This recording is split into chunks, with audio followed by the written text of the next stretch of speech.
Dear audience, welcome back to new another video. Actually আজকে আমি আলোচনা করব আসলে ফেসবুক আমাদের সাথে কিরকম প্রতারণা করতেছে। ফেসবুক যখন 2020 এবং 2021 সালে মনিটাইজেশন চালু করে, তখন তাদের ক্রাইটেরিয়া ছিল 10,000 ফলোয়ার এবং 60,000 মিনিট ওয়াচ টাইম লাগবে, তাহলে মনিটাইজেশন তারা দিয়ে দিত। বাট যখন 2023 সাল চলে আসলো, তখন ফেসবুক ইউটিউবের সাথে কম্পিটিশন করতে গিয়ে সেটা কমিয়ে নিয়ে আসলো। সেটা ইউটিউব যখন সেটা চালু করলো যে তাদের ইউটিউবে মনিটাইজেশনের জন্য 4 ঘন্টা ওয়াচ টাইম, 1000 সাবস্ক্রাইব, সেটা যখন নিয়ে আসলো, তখন ফেসবুক কি করলো, মাত্র 5,000 ফলোয়ার এবং 6,000 মিনিট ওয়াচ টাইম হলে মনিটাইজেশন দিয়ে দিত। এবং অ্যাড অন রিল চালু করলো, ইনস্ট্যান্ট চালু করলো, অনেক কিছু চালু করলো। বাট প্রথম যে যেগুলো তারা করেছিল ভালোই করেছিল। বাট মেইন খেলাটা তারা শুরু করলো 2024 সালে। 2024 সালে এসে তারা যেটা চালু করলো সেটা হলো কন্টেন্ট মনিটাইজেশন। অর্থাৎ এর আগে যেটা ছিল অ্যাড অন রিলস এবং ইনস্ট্যান্ট অ্যাড, এগুলা থাকবে, বাট এগুলা শো করবে না ড্যাশবোর্ডে। কন্টেন্ট মনিটাইজেশনের আন্ডারে এগুলা চলে যাবে। এবং কন্টেন্ট মনিটাইজেশনের মাধ্যমে আপনি যদি একটা ফেসবুক পেজ অথবা আইডিতে যদি একটা পোস্ট করেন অথবা ছবি দেন বা কোনো একটা স্ট্যাটাস লেখেন, সেটার মাধ্যমেও আপনি ইনকাম করতে পারবেন। এবং এটা কিন্তু আসলে সবার ক্ষেত্রে এটা চালু করে দেয় নাই। প্রায় 10% কন্টেন্ট ক্রিয়েটরকে তারা কন্টেন্ট মনিটাইজেশন দেয় এবং 90% মানুষকে আশ্বাস দিয়ে রাখছে যে কন্টেন্ট প্রতিনিয়ত আপলোড করার জন্য, তাহলে তারা কন্টেন্ট মনিটাইজেশন যেটা সেটা অবশ্যই চালু করে দিবে। এরকম করতে করতে 2024 সালটা চলে গেল। 2025 সালে তারা একটা অ্যানাউন্স দিল যে 2025 সালে প্রত্যেক কন্টেন্ট ক্রিয়েটরকে তারা কন্টেন্ট মনিটাইজেশনটা এনেবল করে দিবে।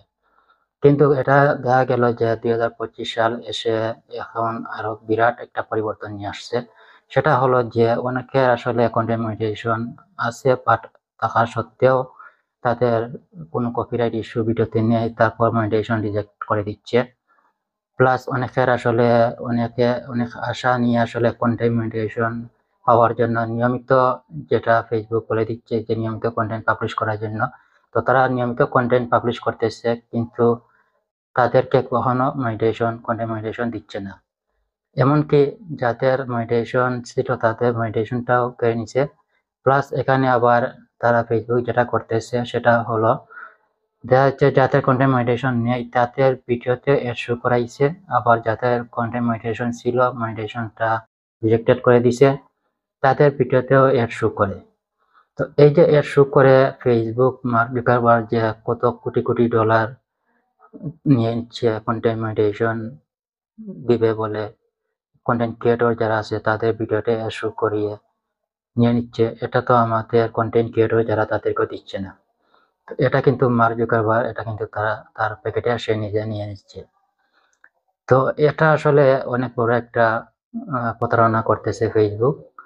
এবং এর আগে দেখা যাচ্ছিল যে কন্টেন্ট মনিটাইজেশন যেটা সেটা দেওয়ার আগে যখন অ্যাড-অন রিলস ছিল বা ইনস্ট্যান্ট ছিল, তখন ইনকামটা দ্বিগুণ ছিল, অনেক ইনকাম বেশি দিত। বাট এখন কন্টেন্ট মনিটাইজেশন থাকা সত্ত্বেও দেখা যাচ্ছে যে ইনকামটা অনেক ভিউ, অনেক ভিডিওতে দেখা যাচ্ছে যে লাখ লাখ ভিউ আসার পরও অনেক কম ইনকাম দিচ্ছে।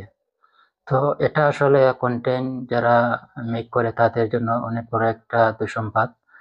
সো আমি সাজেস্ট করবো আসলে ফেসবুকের দিকে বেশি ফোকাস না হয়ে ইউটিউবের দিকে আসলে সবাই একটু ফোকাস দেন। কারণ ইউটিউবে আপনার যদি 1000 ভিউ হয় তাহলে আপনি যে পরিমাণ ইনকাম পাবেন, ফেসবুক 1 লক্ষ ভিউ আসলে সেই পরিমাণ ইনকাম পাবেন। তাহলে আপনাদের কোনটা করা উচিত? এবং ইউটিউব যদি একটা চ্যানেল দাঁড় করাতে পারেন, তাহলে এটা অনেক ভালো একটা বেনিফিট পাবেন, ফিউচারেও এটা থেকে ভালো একটা ইনকাম করতে পারবেন। বাট ফেসবুককে আসলে টার্গেট করে কন্টেন্ট মেক করে শুধু শুধু সময় নষ্ট করবেন না, কারণ ফেসবুক অনেক সময় অনেক পরিবর্তন নিয়ে আসে। সেটা আসলে অনেক কন্টেন্ট ক্রিয়েটর আছে তারা না জেনে আসলে কন্টেন্ট মেক করে দিচ্ছে, বাট শুধু সময় ওয়েস্ট হচ্ছে আর কিছু না। তো অবশ্যই ফেসবুকেও কন্টেন্ট দেন, বাট প্লাস মেইন টার্গেটটা রাখবেন ইউটিউবে, তাহলে অবশ্যই কন্টেন্ট আপনাদের কাজে লাগবে। সো এই ছিল আজকের ভিডিওটি। ভালো লাগলে অবশ্যই লাইক, শেয়ার, কমেন্ট করে সাথে থাকবেন। Thank you so much.